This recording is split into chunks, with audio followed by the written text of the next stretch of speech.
Today we are talking about something that completely changed how I think about ADHD and productivity. I've been thinking about this a lot lately, and I bet some of you can relate to this feeling. You know, you're smart, you know you're capable, but sometimes you just feel scattered.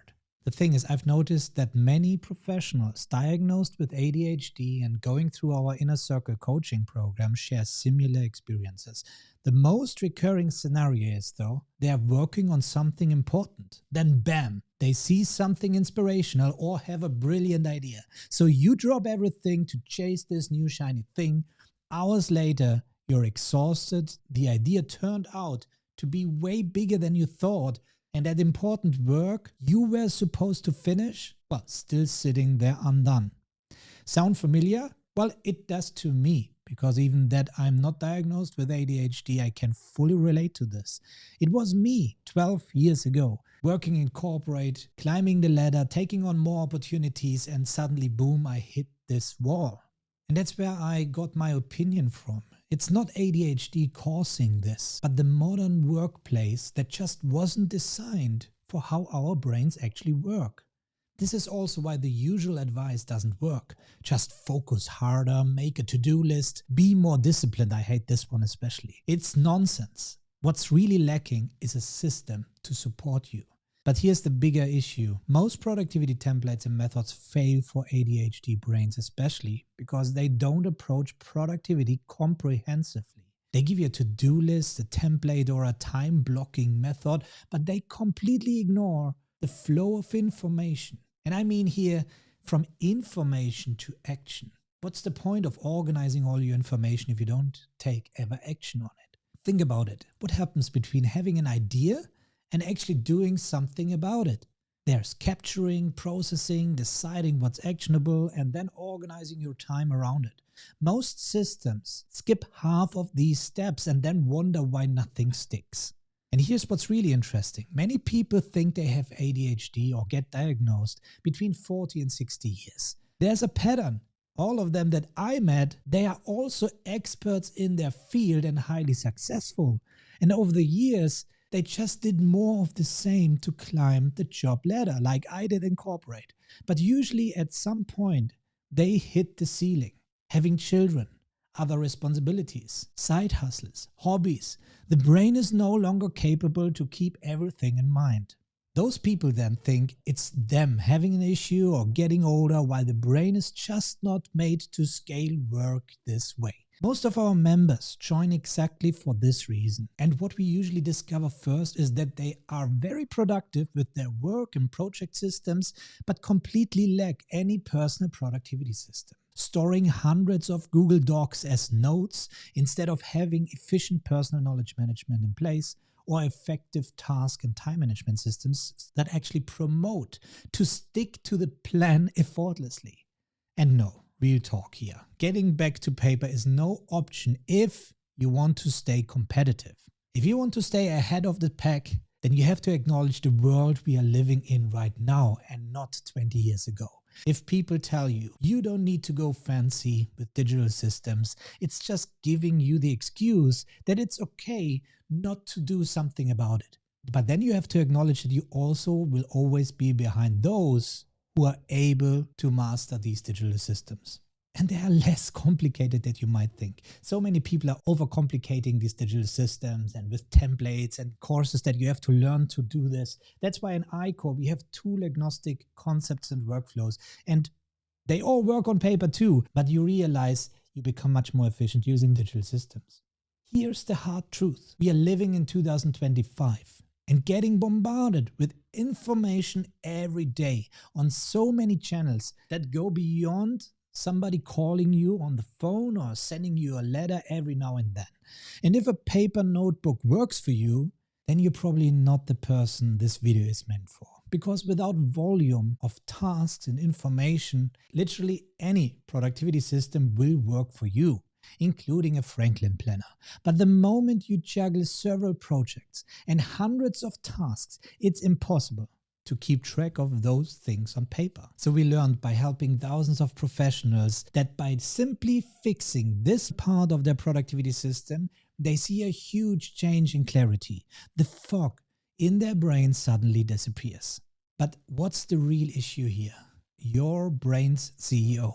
That's your executive function. It just works differently. And instead of fighting that, what if we gave your CEO a really good co-pilot that handles that complete information flow? This is what we call in our ICOR methodology the one brain, two parts concept. So there's the physical you, reacting, doing, feeling, having all those brilliant creative connections. And then there is your productivity system, your digital twin that manages the entire flow from capturing ideas to processing them, to making them actionable, to organize your time around them.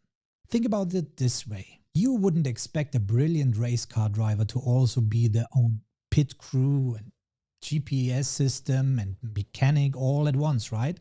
So why do we expect our brains to handle both the creative thinking and all the organizational management?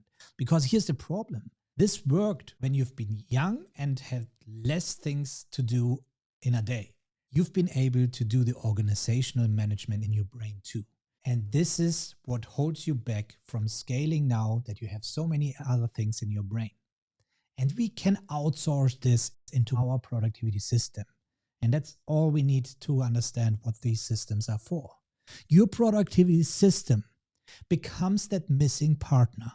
It brings structure when your energy wants to run wild and calm when the stress gets loud. So what does this actually look in practice? Let's go back to that scenario I mentioned earlier.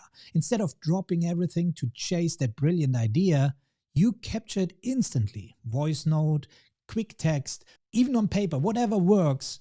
Then you continue with your important work.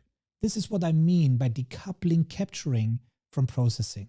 The magic happens because you're not losing the idea, but you're also not derailing your day. Now we have captured it, and you probably capture so many ideas during a day that you worry that you lose track of them. And that's where the system needs to take care of, that these ideas will resurface in the right moment. The key is you capture now, process later when you have dedicated time to actually think through whether it's worth pursuing, because you would be surprised how many ideas I captured during the week, and 1 week later I realized it was not even worth following up. And then I'm really glad that I didn't waste any time on ideas that weren't worth it and actually got the things done that I planned out earlier, because we have to understand all the tasks that we planned out for the week are based on projects that are based on ideas that we had in the past. So it was already a brilliant idea that led to this project and the task that we created out of it. We don't realize this anymore. And we are now chasing new ideas and never complete the ideas that we had previously, just because we name it now a task. I think just changing the mindset around this already helps a lot to appreciate the task that we already have in front of us. So here are 3 key principles to keep in mind out of this video. First, make capturing as easy as possible. If it takes more than 10 seconds, you don't do it consistently. So we need to remove the friction there. Second, separate your information from your actions. That brilliant idea goes in your capture system, but it doesn't automatically become today's priority. Third, build external reminders for everything. Your brain has better things to do than remember deadlines. And no worries, in the end of the video I will share with you how this is exactly done. But here's what I love about this approach. It's not about working harder or changing who you are. It's about working with your brain instead of against it. Our members, especially those with ADHD, tell us over and over again, they feel less stressed even though they're getting more done. They stop feeling like they're constantly playing defense and start playing offense again. We have to go from reactive to active mode. They reclaim that sense of capability and confidence. Look, your brain gives you unique capabilities. The creativity, the connections, the energy, those are strengths, not problems to fix. Paired with the right system, there's no limit to what you can achieve.